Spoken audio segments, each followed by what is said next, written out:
In the mid-19th century, Egypt, which was under Ottoman rule at the time, sought to assert control over Sudan, a region of immense strategic and economic importance due to its position along the Nile River. Egyptian attempts at modernization and governance in Sudan were met with resistance from local tribes and religious leaders, setting the stage for a protracted struggle for control.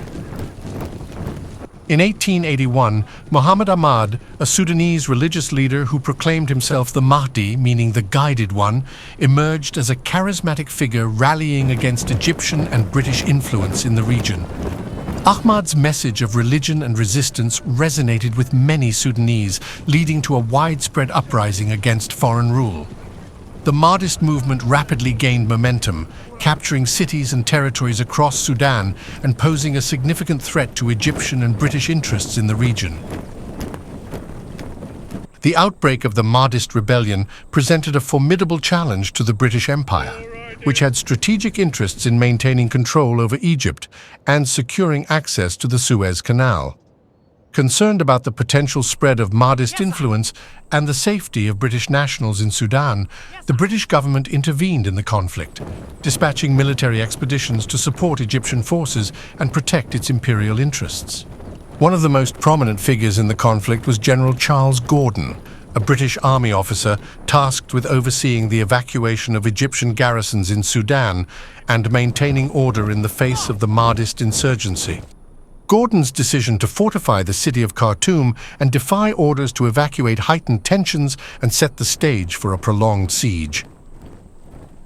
In response to the British being besieged at Khartoum, a relief expedition under the command of Sir Garnet Wolseley was dispatched to Sudan. This force amounted to roughly 1,400 men and consisted mainly of infantry from the British Army, including elements of the Royal Engineers and Royal Artillery. These infantry units were equipped with rifles, bayonets, and artillery pieces.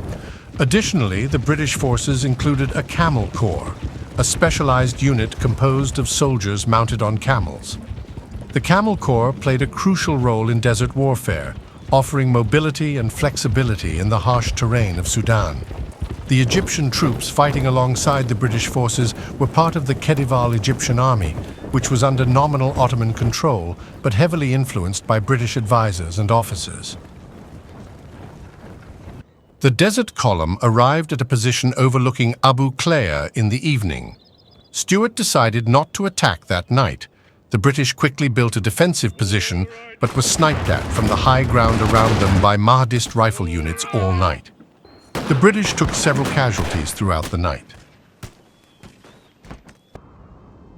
At first light, Stuart ordered his men to abandon the camp and to form a square, which they achieved with perfect discipline.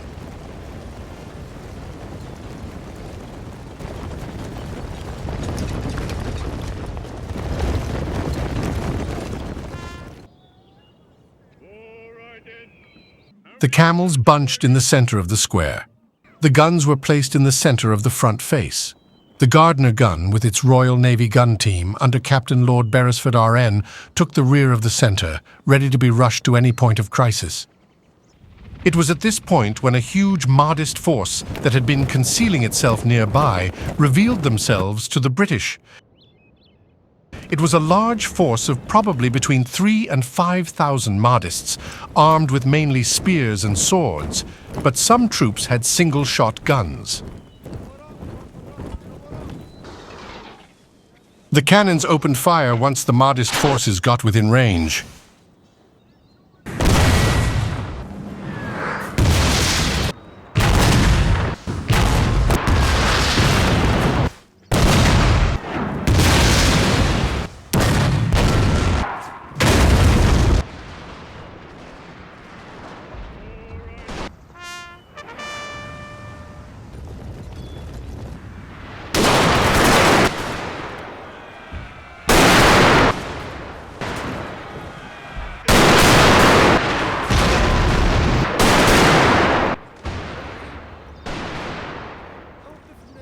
Captain Lord Beresford brought his Gardner gun from its position at the rear of the square and opened fire on the charging Mahdists.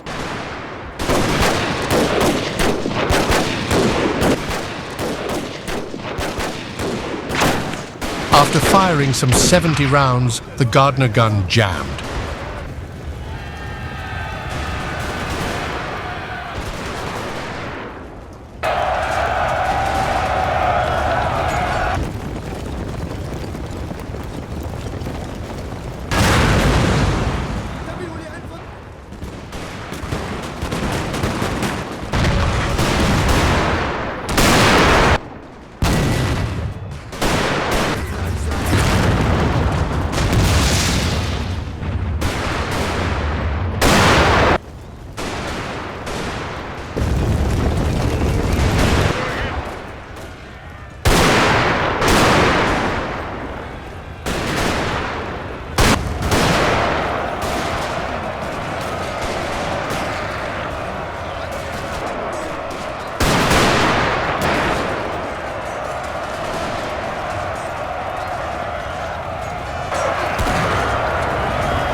The battle was short, lasting barely 15 minutes from start to finish.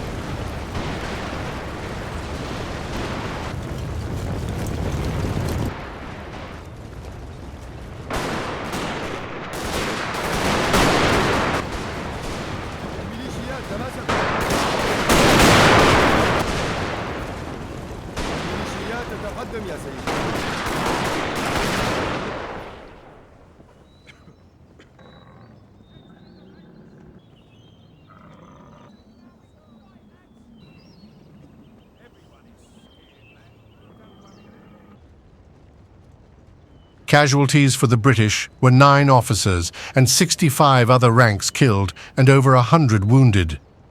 The Mahdists likely suffered around 1,500 casualties. The Mahdists refused to surrender even when wounded.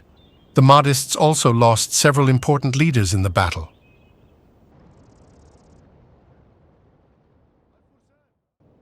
The next day, the British Desert Column set out from Abu Klea in the late afternoon and marched through the night towards Metemeh.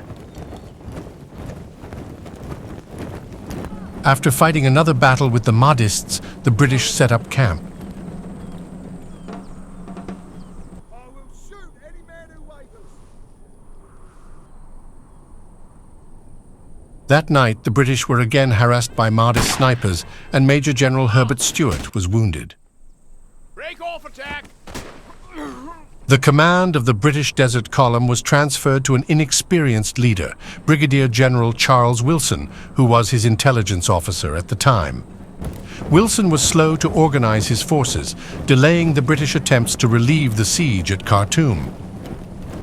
On the 20th of January, more Sudanese and Egyptian troops arrived to assist the British, and after some reconnaissance up and down the river, Wilson finally set off towards Khartoum with some of the reinforcements and a small force of British troops on the 24th of January. They arrived at Khartoum after 11 o'clock on the 28th of January.